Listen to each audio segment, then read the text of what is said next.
I am the youngest of 6 children.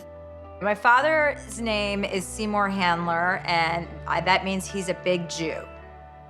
My mother, Rita Stoker, was German. She came over to America when she was 19 for the first time. I connect with my Judaism, or the Jewish side of my family, more than anything else. My grandfather served in the Second World War as a soldier. Whether or not he agreed with Hitler, he was serving in the German army, and then he was taken as a prisoner of war at some point to America. And when he went back to Germany, he was very eager to come and take his family and move them back to the United States. Since I was raised Jewish, I'm very curious to find out what my grandfather's involvement was during the Hitler years. I came across some pretty interesting stuff. Here's our grandfather. Click on that. And that's your grandfather's birth certificate. Okay, so that says, what is that name of that town? Bochum? Bochum. Let me show you something else. It's a memoir written by Grandma Stoker in 1966. It's in German, though. Yeah, you need to get that translated.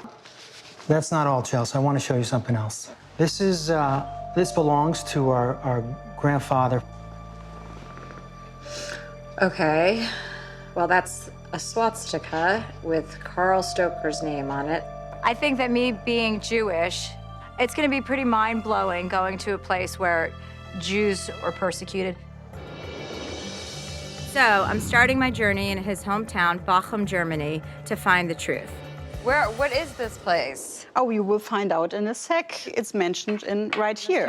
Here's the translation of the documents written by your grandmother. Through a mediation of an acquaintance, your father found a position as a draftsman, and he started working in his first position with the Flottman. Mr. Flottman was one of the biggest Nazis here in town. Really? Yes. So if Flottman owns this factory that we're standing in today, right? And he was a Nazi enthusiast, and this is where my grandfather worked. Exactly. So that makes my grandfather what? Your grandmother began with talking about her own life in the 1920s. The hardship was severe. It had hit Germany the hardest because we had lost the war of 1914, and the country was head over ears in debt. Oh yes, I can see my mother's head vividly when she bent her head over us, her tears dropping onto our cheeks when we asked for a small piece of bread, saying, "Children, I don't have anything." That's really sad. People were just desperate. Nothing really in here that talks about Carl, my grandfather's kind of political standing and whether or not he was pro-Nazi or anti-Nazi. That's right? correct. I spoke with the expert, and it actually turns out that this is the sign of the SA. Okay, which is the paramilitary wing of the Nazis. Regime, right. This may be bad news. The SA in Germany, it's called Sturmabteilung. They are the bully boys, the rowdies, you know, the rowdies of the party. So how do I find out if my grandfather was actually a member of the SA? When we have a look here, you see, normally there must be a picture or a signature. There's nothing. Perhaps you must go to Berlin because there's a military archive. Okay. I've looked at some of the records here in Berlin, and I can confirm to you that he wasn't a member of the SS, not a Nazi party member, and not a member of the SA. His war starts on the 22nd of September 1939, but he's conscripted. This is the draft, so he really had no choice about this. This next page here actually gives you details of his promotions in his military career. This is not the sort of career of a high-flying soldier. The 196th was a unit that would be considered about 4th or 5th tier. The only incidents of true front combat service seems to be in the second half of 1942. He then it moves to the 12th Artillery Regiment, but it's still sort of 3rd or 4th rank regiment, and he is on the Eastern Front. I know that he was taken around that time as a prisoner of war, but by the Americans. Yes. He's transferred to the 242nd, and they are stationed in the south of France. So that's where he would have fallen into American hands. Okay.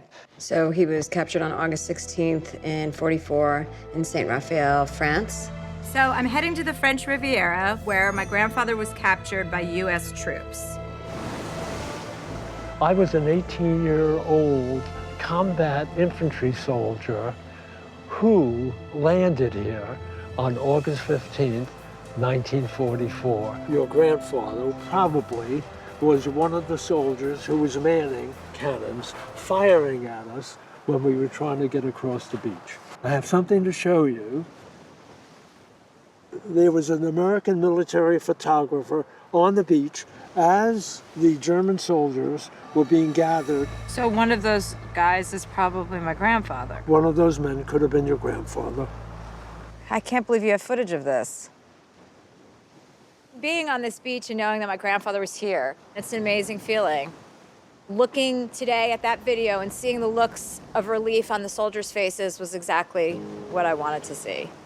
I think he would probably be super happy to know that we know how he felt about the war and, you know, where he was captured. It's meaningful family history for me.